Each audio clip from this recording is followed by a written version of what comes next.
दोस्तों, सबसे पहले सब्सक्राइब करें, नोटिफिकेशन बेल दबाएं और सबसे पहले वाली ऑप्शन ऑल करें, जिससे हमारी आने वाली नई वीडियो की नोटिफिकेशन आपको फ़ौरन मिल जाएगी। जय श्री राम भक्तों, सवालों की श्रृंखला में आप सबका स्वागत है। हमारा आज का प्रश्न है, श्री कृष्ण जी के पहले पुत्र का क्या नाम था और वो किसके अवतार थे? अपने उत्तर वीडियो में कमेंट करके जरूर बताएं। चलिए भक्तों, आज की कथा श्रवण करते हैं। आज की कथा है कुम्हार और उसकी पत्नी का लालच, जिसकी वजह से वे फंसे 99 के चक्कर में। चलिए कथा श्रवण करें। प्राचीन काल की बात है। उत्तर प्रदेश के ग्रामीण इलाके में चंदर नाम का एक कुम्हार रहता था। वह जितना कमाता था उससे उसका घर खर्च आसानी से चलता था। उसे अधिक धन की चाह नहीं थी। वह सोचता था कि उसे अधिक धन कमाकर क्या करना है, दोनों वक्त का पेट भर जाता है, उसी से संतुष्ट था। वह दिन भर में ढेरों से बर्तन बनाता, जिस पर उसकी लागत 10 रुपए आती थी। अगले दिन वह उन बर्तनों को बाजार में बेच आता था, जिस पर उसे 2-3 रुपए बच जाते थे। इतनी कमाई से ही उसकी रोटी का गुजारा हो जाता था। इस कारण वह हमेशा मस्त रहता था। किसी भी चिंता का उस पर कोई असर नहीं था।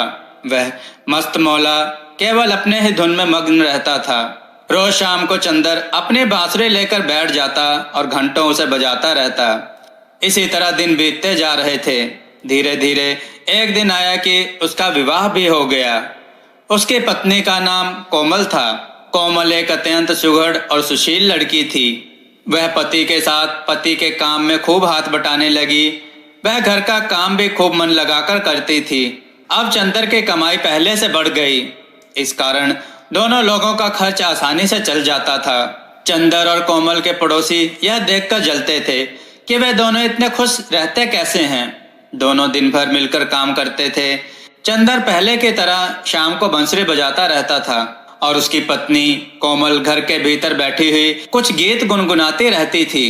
एक दिन कोमल चंदर से बोली कि तुम जितना भी कमाते हो वह रोज खर्च हो जाता है। हमें अपनी कमाई से कुछ ना कुछ बचाना अवश्य है। इस तरह चंदर बोला, हमें ज्यादा कमाकर क्या करना है? ईश्वर ने हमें इतना कुछ दिया है, मैं इसी से संतुष्ट हूँ। चाहे छोटी सी ही सही, हमारा घर अच्छा है। दोनों वक्त हम पेट भर खाते हैं और हमें क्या चाहिए? प्रभु की इतनी कृपा होगी किसी पर? इस पर कोमल बोली, मैं जानती हूँ कि ईश्वर का दिया हमारे पास सब कुछ है और मैं इसमें खूब खुश भी हूँ, पर आड़े वक्त के लिए भी हमें कुछ ना कुछ बचा कर रखना चाहिए। चंदर को कोमल की बात ठीक लगी और दोनों पहले से अधिक मेहनत करने लगे। कोमल सुबह 4 बजे उठकर काम में लग जाती। चंदर भी रात देर तक काम करता रहता, लेकिन फिर भी दोनों अधिक बचा ना पाते।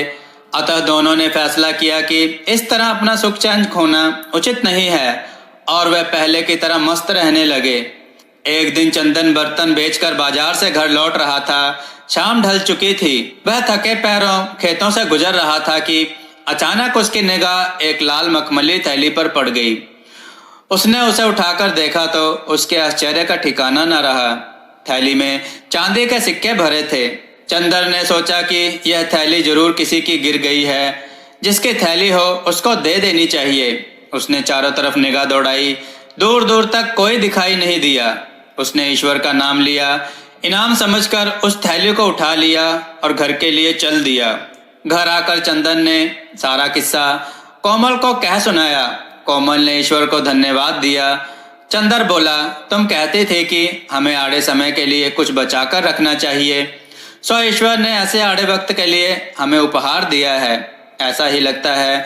कोमल बोली, हमें गिनकर देखना चाहिए कि ये चांदी के रुपए कितने हैं। दोनों बैठकर रुपए गिनने लगे।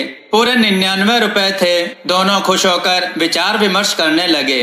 कोमल बोली, इन्हें हमें आड़े समय के लिए उठाकर रख देना चाहिए, फिर कल को हमारा परिवार बढ़ेगा तो खर्चे भी बढ़ेंगे। चंदर बोला, पर 99 की गिनती गलत है, हमें 100 पूरा करना होगा, फिर हम इन्हें बचा कर रखेंगे। कोमल ने हाँ में हाँ मिलाई। दोनों जानते थे कि चांदी के 99 रुपयों को 100 रुपए करना बहुत कठिन काम है, परंतु फिर भी दोनों ने दृढ़ निश्चय किया कि इसे पूरा कर कर ही रहेंगे। अब चंदर और उसकी पत्नी ने दिन दुगनी और रात चौगनी मेहनत करना शुरू कर दिया। चंदर भी बर्तन बेचने सुबह सुबह ही निकल जाता, फिर देर रात तक घर लौटता। इस तरह दोनों लोग थक कर चूर हो जाते। अब चंदर थका होने के कारण बांसुरी नहीं बजाता था, ना ही उसकी पत्नी खुशी के गीत गाती और गुनगुनाती थी। उसे गुनगुनाने की फुर्सत ही नहीं थी, ना ही वह अड़ोस पड़ोस या मोहल्ले में कहीं जा पाती थी। दिन रात एक करके दोनों लोग एक एक पैसा जोड़ रहे थे, जिसके लिए उन्होंने 2 वक्त के स्थान पर 1 वक्त भोजन करना शुरू कर दिया। लेकिन चांदी के 100 रुपए पूरे नहीं हो रहे थे। यूं ही 3 महीने बीत गए।